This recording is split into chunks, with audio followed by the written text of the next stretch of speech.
Well, this one amuses me. Today I've been planning to talk about honor and trust. I literally ended up just before with a mate of mine watching the king literally become the king. Now we're going to talk about honor. Let's go. First of all, the meaning of honor is high respect and great esteem. While I was watching this coronation, I caught myself saying some of the worst, most negative and passive aggressive things about the king. Once I caught myself, it was still so hard to button my mouth, but right now I'm going to, because I get to that in my fourth point. Let's get going. First of all, vulnerable. Being vulnerable is being exposed to the possibility of being attacked or harmed. The possibility. Being vulnerable doesn't mean that we're actually going to get hurt, but we need to be open to the fact that we could. We need to be ready and able to handle if we're attacked, if things come against us. It doesn't even mean that these attacks are going to go anywhere. We could be strong enough to completely thwart their efforts. We could be strong enough to make these attacks go absolutely nowhere. Maybe there's no real possibility. Maybe it just seems like there's a possibility that we're going to be attacked or harmed.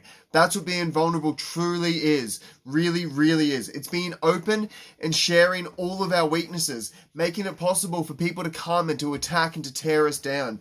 The more that we do that, the less that possibility is even there. That's the funny thing about vulnerability. The more open we are and the more that we're actually being vulnerable, the less chance that it's actually going to go anywhere. The less chance that anybody can even come against us and do anything.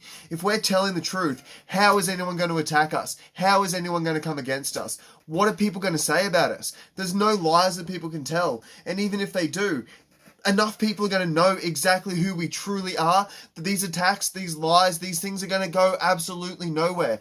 They could literally, like people try to, bring in the law, and it is still going to go nowhere. It doesn't matter if we've got a culture where speaking as a man can literally get you thrown in jail because of a false accusation from a woman. There's going to be enough people. There's going to be enough evidence. You're going to have enough chance to completely defend yourself. Better yet, if anything does happen, what's going to happen? You might end up in jail. You might end up wherever. You might end up with no money. But again, it doesn't matter, because if we're truly being vulnerable, there's nothing that can stand against us. There's nothing that we realize.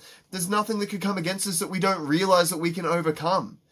Be vulnerable. Be open. Be honest. Who cares? You've got no loss. The more that you practice this, the stronger you will get. It's inevitable. There's no way that you end up weaker. There's no way that you stay where you are. You can only get stronger. The best part yet, we're going to get to. We'll get to that in a little bit. We need to be able to own our mistakes. Being vulnerable is all about owning mistakes. Whenever you do anything wrong, whenever it looks like you've done the smallest thing wrong, whenever you're in a group that's done wrong, you take all of that responsibility on. That's true vulnerability. There's no way that anyone can come against that. There's no way that you can't improve by taking every single mistake, every single action that the group you're part of as your personal issue, as something that you have actually done. You're taking responsibility for that entire group, and that means that you can change everything that goes wrong. You can make sure that in the future these mistakes do not happen again. Again, this is the most beautiful thing about actual true vulnerability. It's the possibility of being hurt, but that makes these relationships go so much deeper. Actually, in fact, being vulnerable is the only way to have a real relationship. If you're not being vulnerable, if you're trying to keep yourself safe, if you're keeping little lies and little hidden garbage, you don't even have a real relationship. If the other person in this relationship can't actually come against you, can't attack you, can't hurt you, that is no relationship. You need to do those things or you can never have a real relationship. Being vulnerable is just a part of life. Accept it, roll into it, and like our last video, deal with the difficulty. Everything will get so much easier. Last point for our vulnerability. Discuss your failings. Not only are you going to improve your failings, not only are you going to take on every single little thing that could go wrong and have, as Jocko Willink says, extreme ownership of every single thing you are a part of. If you're owning your mistakes, and better yet, like we're talking about now, discussing your mistakes. When you've done something wrong, troubleshoot it. Go back to everyone you can think of. Talk about it. There's no point keeping the ideas that you've got in your head once you've already failed. If you talk about it, you're going to get even better ideas on how to avoid it in the future, how to fix the problem, and how many people that you discuss any of your failings with might jump on board and help you. Who cares about image management? This, again, is true image management. There's nothing to manage. You're just literally telling the truth, and your image is going to take care of itself. There is no reason to not discuss every little bit of failing. I've just been talking to someone tonight that's got a massive failing going on. They were brave enough to open up. I've been through their same failing. I can help them. If they didn't talk to me, I wouldn't know that I could help them. I've literally just dealt with exactly what they're dealing with. That's the beauty of discussing every failing that we've got with basically whoever we can, whoever we want. If we start this conversation and other people shut it down, good for them. Conversation over. So is vulnerability. Point 2. Be confident. Confidence. Being confident is feeling or showing certainty about something. Feeling or showing certainty about something. We want to build confidence in ourselves. We want to be certain of ourselves. We want to be certain and confident about our actions. That's the kind of confidence that we're talking about. Not some fake self-confidence. We want to be sure that the things we say, we are going to do. We want to be so on point and so honest and so brutal with ourselves that we can trust ourselves, and that's just going to permeate everything. That's going to go out and be around the people around us. In the community that we build around ourselves, in our groups, in our friends, in our family, in our workplace, in every group of people, which I've discussed before is 3 or more, boom. That is where we build this confidence, and we build it by showing it. If we can trust ourselves, people are going to feel that. It's going to just be a power or a scent that just emanates from us. It will be there. People will know. It'll be like a cloud around us, and everyone around us will feel it, they'll see it, and it will push them to do the exact same thing. Growing the group, growing us, making every boundary just crumble in front of us. Confidence. It fills the space. You know what? I don't even know what my point was there. That's it. It fills the space. We speak boldly or we don't speak. If we can't speak boldly about something, keep your mouth shut. That'll build confidence. If you're not sure, own your mistakes. Say that you're not sure. Own your failings. If you mess something up and you realize and you get fact checked, be big enough to say, I was wrong. If you can be like that, you can just be confident in yourself. You're going to grow integrity, and that's going to grow you in confidence. You're going to be able to truly be self-confident. Not some fake garbage. Not some just puff your chest out garbage. Actual confidence. It's going to fill that space. It's going to literally make that cloud around you. It's going to make you speak boldly. How can it not? Own when you're wrong. Be ready to say what you know is right. Speak boldly when you speak. Or keep your peace. Forever. Own when you're wrong. I've just gone through that too. Keep your word no matter what. That's how you build this true confidence. If you keep your word, you can't help but trust yourself. If you tell someone you're going to do something and 2 seconds later you realize that for some reason it's going to make your day terrible, it's going to make your day trash, it's going to make you completely tired and wrecked and run down, too bad. You've said it. Own everything you say. And again, back to making mistakes and owning your mistakes. If for some reason you don't keep your word, you can't keep your promise, go back to that person like the old school people did and tell them, I can't do this. This is why. I'm sorry because. Be there, as I'm bad at being there on time. Straight up. I need to work more on being punctual. If I'm late, I need to own that thing. I need to find the space and be bold enough to own up to what I've done, to own my mistake, to start to actually speak it more. Because instead, like a little whatever word you want to use, I'll try and not necessarily hide it, but I'll try and make up for it in different ways instead of actually having the guts and the respect for the other person to say it. So all the people that might be watching now that I've messed this up to, I am so sorry because I know that I do it and I can't stop doing it. I need to just literally own this stuff, do what I'm saying right now to do to build this self-confidence, speak the words, say the sorry, actually change the behavior, which I am trying to do, and get better. Confidence, self-confidence, real self-confidence, real integrity. Build it. It'll take your life to so many better places than you realize. I just started talking there and owned a mistake that I've had. My next point is to apologize. That's how much This really works. I can't remember that I wrote that down. I wrote this thing down minutes ago. But hey, apologize for the things that you do. Be big enough, be bold enough to literally own everything. Everything. True strength. This is true strength. That's the last point that I've got for confidence. Number 3, be a servant. Servants lead from the ground and from the back. They're not out the front.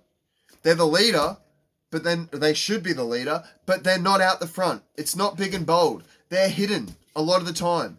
That is what a good leader does. They literally let all of the credit go to the whole team, and they take every mistake as their own. They are serving every single person on their team. They know the janitor. They know the parking lot attendants. They're not just sitting up in their ivory tower. Ivory tower, let's go with that. They're not just sitting up in their ivory tower. That's this kind of leadership. They're doing this kind of leadership. They are literally washing the feet of the people that are underneath them, because that is how you truly serve. Wow. Servant. Lead from the pack. Lead from the back of the pack. Every other word, the first 2 words, sorry, I looked up the dictionary definition. These 2 I haven't done. Servant and authority, which is my next point. Back to being a servant.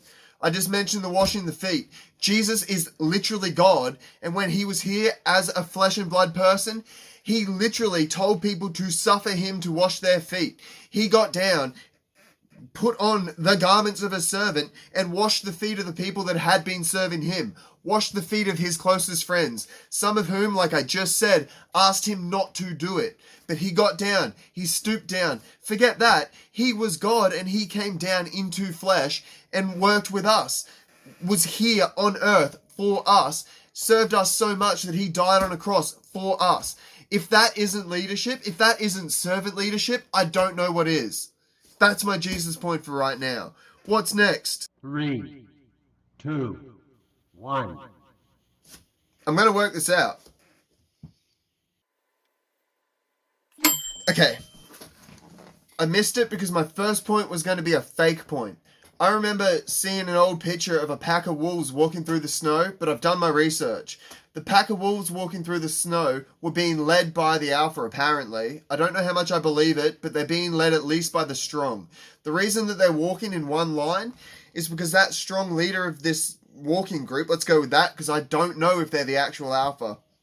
They're cutting through the snow and making it easier for the weak behind them. They're making it easier for the old people. They're making sure that there's only one person in that pack, mostly. Sometimes they'll walk in a different pattern. But walking through the snow, that one person in the front is doing the extra work. They're strong enough to cut through the snow so that everyone else can walk behind weaker. They're paving that path for the rest of the people behind them. Now, the way that the wolf pack definitely works is you've got the strong people at the front, you've got your weaker, older people in the middle, and then I'm guessing, still some stronger people at the back, because otherwise the middle doesn't make sense. This is my point here.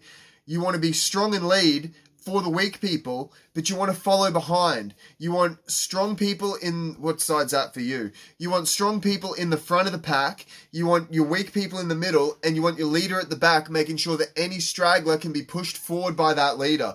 You want that leader to be there willing and able to push the people, just to keep pushing the people, to keep the people moving, to make sure that no one actually gets left behind. That is actual good, strong servant leadership.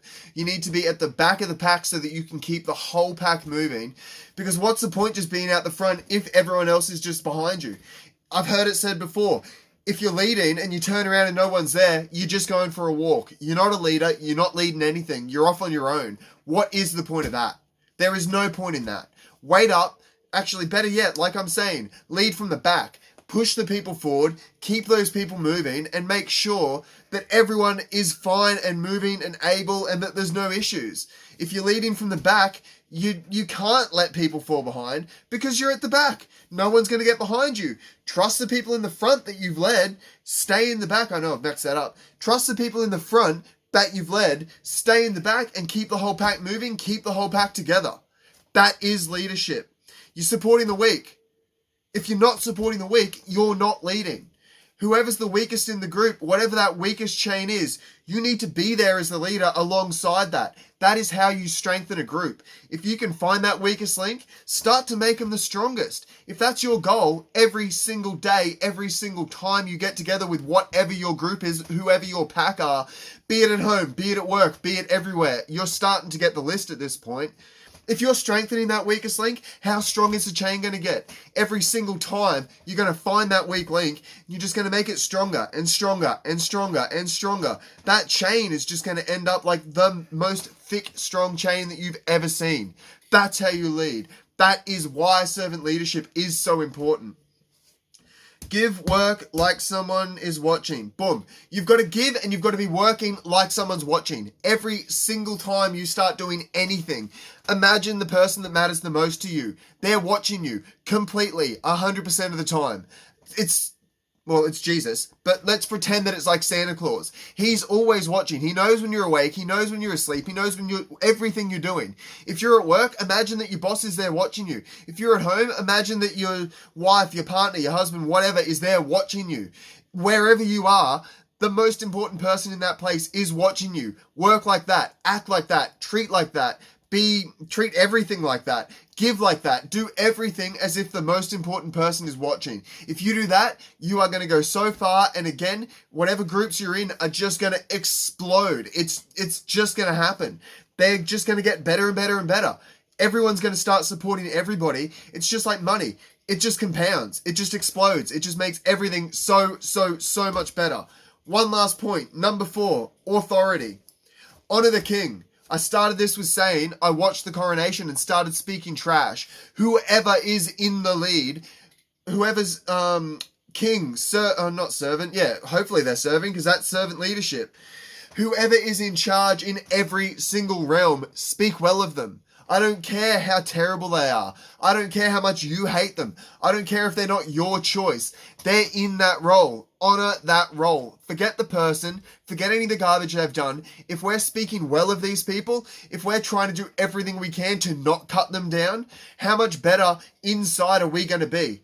Even if we're feeling that inside, if we're stopping it here, eventually it's not going to be here and it won't get down into our heart. Our heart actually has, look it up yourself, our heart and some of our other organs actually have cells that hold memory, that make memory, and that recall memory. If we've got cells like that in our heart, we can literally get some of these things down into our heart. If we've got these things in our organs, it's just like with a transplant. We're transplanting these organs into the other people in our groups. You can look that up too. When people get transplanted organs sometimes, actually I remember years ago hearing a story of someone that got, I think it was actually a heart, but somebody got some body part from somebody that was murdered. And I'm pretty sure they started having dreams of the person that murdered them. Fact check me, double check it. If I'm wrong, let me know in the comments. If I'm right, show me the link. I'm going to look it up straight after this video, but hey, that's where I'm at. Let me know. I know that I've seen a bunch of stuff where people have got memories from different organs that have been transplanted. I know that I've seen the research about these cells in our heart. I think there's like 20,000 of these cells just in our heart, if I remember correctly. Honor. Honor the people that are in positions of power. Hopefully one day you're in a position of power, and if you've set a culture behind you of literally bad-mouthing this person, of saying the most disgusting things, what do you think people are going to do when you get into power? They're going to do the exact same thing because you're the one that's taught them. Do better. Be better. Keep that mouth shut. I need to work on this one. It's another thing where I'm completely messing up. The more that we fix this, the better we are at this, the better that we are. The more we can speak boldly, the more we can be open, the more we can be vulnerable. We're going to be confident in ourselves. And this is literally being a servant. Do it. Fall in line. Same deal. If this person tells us to do something, if this person in front of us, in the lead, controlling us, not controlling us, but like actually having the authority to control us, if they tell us to do something, not maliciously, not malicious compliance, not just doing it to make them look stupid, tell them if there's an issue, help make whatever they're telling you to do work as best as possible, try to give them the credit, because hopefully they'll be a good servant from watching this video, and good servant leader, and will give you the credit back. But whatever you can do, if you're told by someone that's in authority over you to do something, do it as best you can, do it exactly how they're telling you with those little tweaks to make it work as best as possible.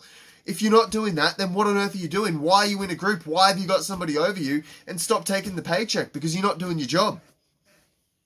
Do your job the best you can. That's my next point.